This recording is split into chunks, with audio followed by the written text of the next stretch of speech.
Comment trouver les documents indexés dans les recensements français? Je suis sur la page d'accueil de Family Search et je vais cliquer sur Rechercher, ensuite sur Documents. Voici dans la recherche tout en bas, ici, je recherche une collection et je parcours toutes les collections. J'ai la liste ici à gauche et à droite il y a un filtre, ce que je vais utiliser pour trouver facilement les recensements français. Je filtre les collections, je choisis les collections d'images. Ensuite, je retrouve ici les recensements et je choisis le lieu,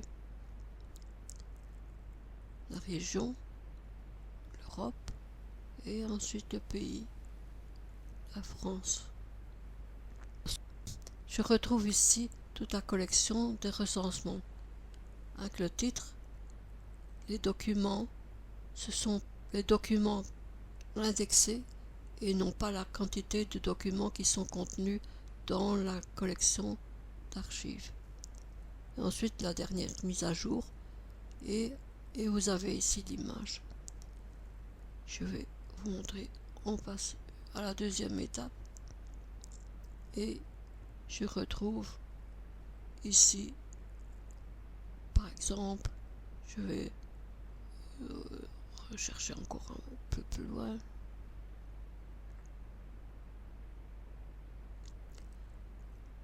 La Saône-et-Loire, je choisis Saône-et-Loire et j'ai les, par exemple, Martin et je recherche. Je trouve ainsi donc tous les Martins et je vois que je suis bien dans la collection des recensements de population de Saône-et-Loire, ainsi que tous les autres. Je vois Pierre Martin, imaginons que c'est mon ancêtre, je peux retrouver l'image qui a été indexée. La voici. Voici l'image.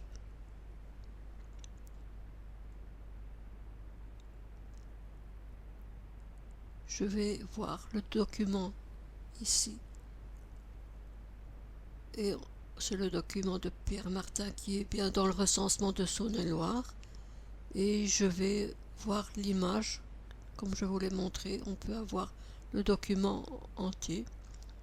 Sur les renseignements sur le document, je trouve le numéro du microfilm ainsi que le numéro de l'image et les renseignements, le titre exact de recensement de la population de 1896. Le document provient de l'indexation, il a été publié après traitement, indexation et vérification. Je retrouve les autres personnes qui sont incluses dans l'image et je peux dire merci à celui qui a indexé. Je peux le modifier.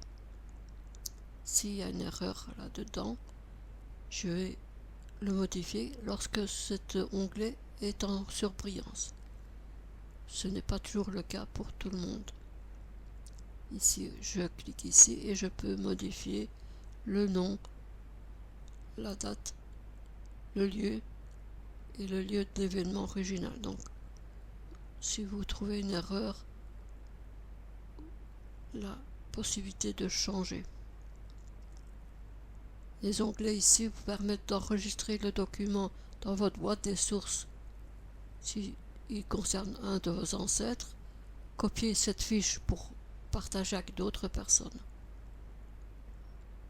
Et je peux transmettre, je le transmets par courriel en connaissant l'adresse courriel de la personne à qui je souhaite l'envoyer ou alors je copie le lien, je le transmets dans les chats, dans Facebook. S'il s'agit de votre ancêtre, je le joins à l'arbre familial en cliquant ici.